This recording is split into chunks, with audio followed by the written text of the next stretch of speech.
최근 집에 혼자 있던 초등학생이 미처 불을 피하지 못해 화상을 입고 의식불명에 빠지는 사고가 났습니다.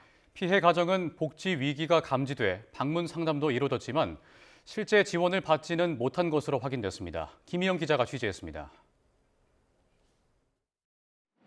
끊긴 철제 난간 사이로 형체를 알 수 없게 타버린 물건들이 보입니다. 화재로 집 앞까지 검게 그을렸는데 사고 이후 며칠이 지났지만 매캐한 냄새는 그대로입니다. 오전 시간 빌라 꼭대기층에서 난 불로 혼자 집에 있던 12살 초등학생 A양이 2도 화상을 입고 의식을 잃었습니다.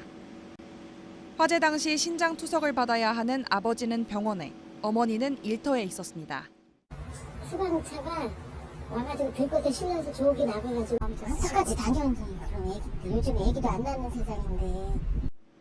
아버지가 병으로 일을 못하게 되면서부터 A양 가정은 지난해 5차례나 보건복지부 시스템에서 의료 위기와 고용 위기가 감지됐습니다.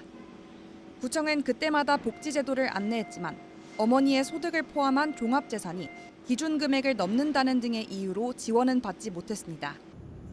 지난해 9월에는 A양이 위기아동인지 확인하기 위해 방문 조사까지 이루어졌는데 위기아동 판정은 내려지지 않았고 이후 모니터링도 진행되지 않았습니다. 아동하고 이제 상담을 했는데 정상적으로 학원도 잘 다니고 있었고 전혀 문제가 없는 거를 이제 이때는 확인을 한 거예요.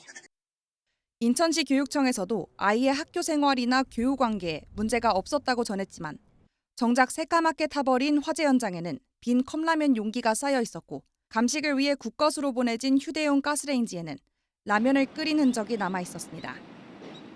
그런 만큼 위기아동으로 의심되는 경우 환경을 더 꼼꼼히 살펴봐야 한다는 지적이 나옵니다.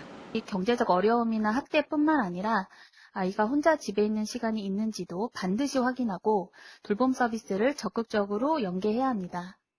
해당 아동은 학년이 높아 돌봄 교실을 이용하지 못했는데 사회적 돌봄을 확충하는 게 중요합니다.